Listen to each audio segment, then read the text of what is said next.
Walk into a cafe and you see everyone's laptop has ChatGPT open on it. But why?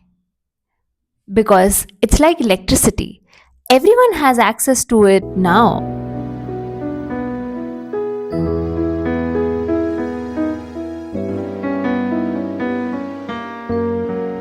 But here's what is happening, everyone has access to it. It's not a special tool anymore.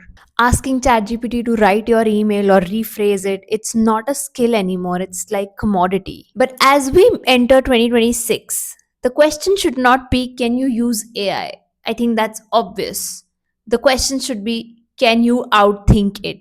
So, in today's video, I'm going to talk about something called the skill flip, where you will understand how to use your skills into building something using AI that is relevant. So, AI will not take your job, but you need to grow with AI and learn skills that will be actually useful in building something new and creative. So let's start with talking about the implementation gap that I've seen in companies and organizations. Right now, companies are flooded with options for different tools that they can use, but they're starving for strategy. That's something that is missing. A lot of companies, businesses have access to tools, softwares, but they don't know how to bring them all together and actually build and solve their problem. So everything exists in silos. And this is where you come in. So if you're already working in your corporate job or running a business working with different clients, then you already have a superpower called systems thinking. So AI currently is really good at performing tasks that are assigned to it, but it is still not at a level where it can design workflows for that specific need that the client is looking for.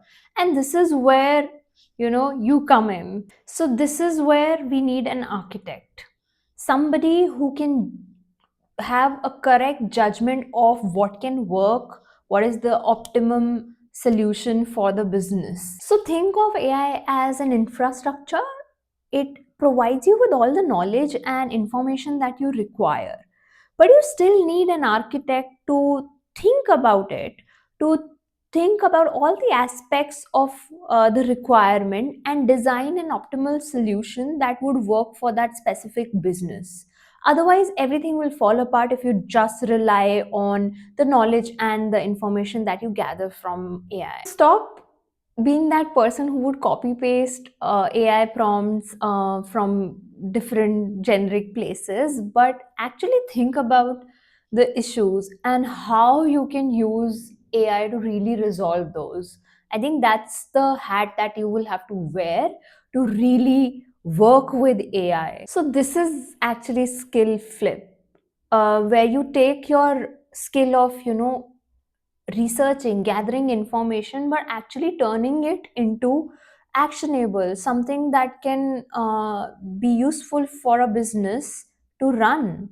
Let me give you a real life example that I did recently. So, I consulted a company for their AI powered learning management system.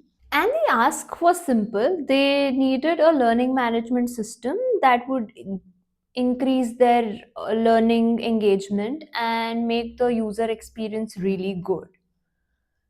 So, the first thing that would come to your mind is okay, very simple ask, go ask ChatGPT. And yes, ChatGPT would give you some examples or a list of learning management systems which does all of this. So, I could have just copied that list and gave it to the client and probably build them for that. But I did not. And you would ask me why? Because that's zero value. Like, why would you do that? That adds nothing to the client. And why would I build somebody for something that they could have easily done? They don't need me for all of this then. And AI could give me generic learning management system tools, but it didn't know my client's philosophy about the business, how they look at their work, what are the values that they have for their business, And even if all of this I would put in chat gpt and generate the learning management system, it would still not give the experience that the client was actually looking for their own learners. And this is where the gap was.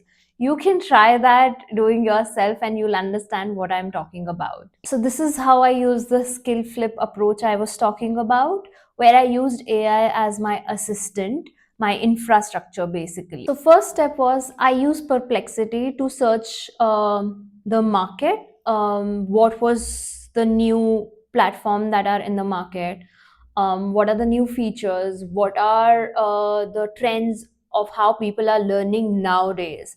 All of that research could have easily taken me a week's time to really do it in depth, which Perplexity really reduced the time to more than half, I would say. And then you would say, okay, then what's the difference? You did the same thing, maybe used a different tool. But no, after this, I actually saw all of those learning management systems. I logged in, I tried and created a prototype with all the requirements that the client gave me, with their philosophy, with everything they envisioned. And I tested each and every platform by building a prototype for the client, and in that process, analyzing which tool is breaking, which tool is actually not able to deliver what it says it can deliver. And while creating the prototype, I not only looked at the feature, but I also looked at the end user. What are they used to? Because the client was serving a specific group of people. So, understanding that demography, understanding the culture, understanding the way that group responds to different kind of learning environments. So, this all understanding is very difficult. These are all softer points. And after doing all of this, I created a recommendation document for the client, starting from their requirement, their pain point, then my AI research, then how I built the prototype. After my prototype, what was the final thought process of the solution that I could propose. So, can AI do this? If you want to do a very minimum basic sort of research and just give a list to somebody, then yes. But if you really want to create an experience, understand in depth, have that judgment of what is right, wrong, and what is the best experience out there, then right now, probably not.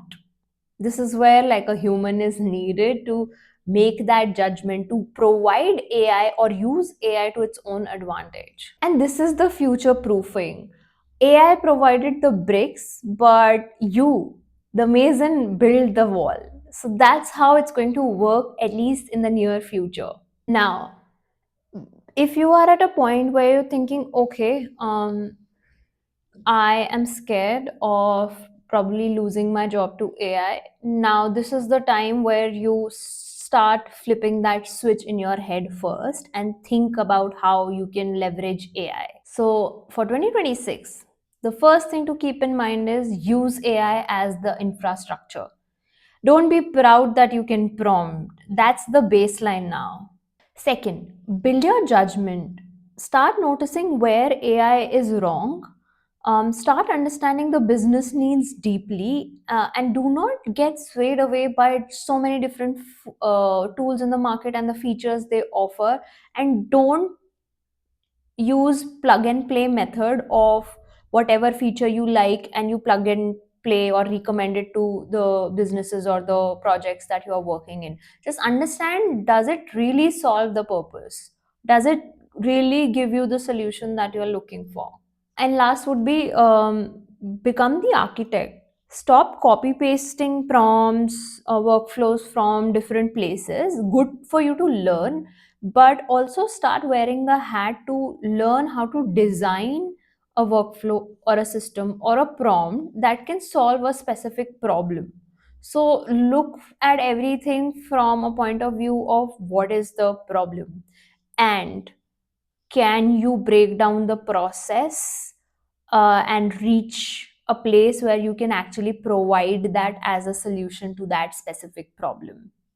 And 2026 is going to be the year of architects, people who are able to put their judgment to a fair use, build systems, design workflows, and not for people who can copy paste. Everyone can do that, to be honest. Market is flooded with new tools every other day.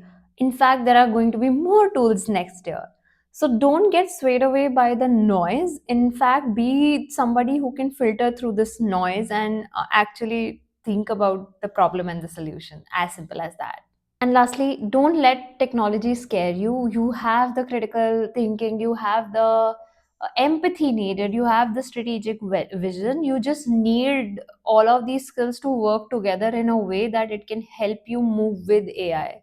So use that. And if this was helpful or it gave you something new to think about, do follow me, do subscribe to the channel. I'm super active on a platform called Threads, so connect with me if you want to talk about AI and how I am using AI. And if you want to collaborate, please comment or reach out to me, and let's make 2026 a better year where we all work with AI and are not scared of technology anymore. See you in the next video. Bye.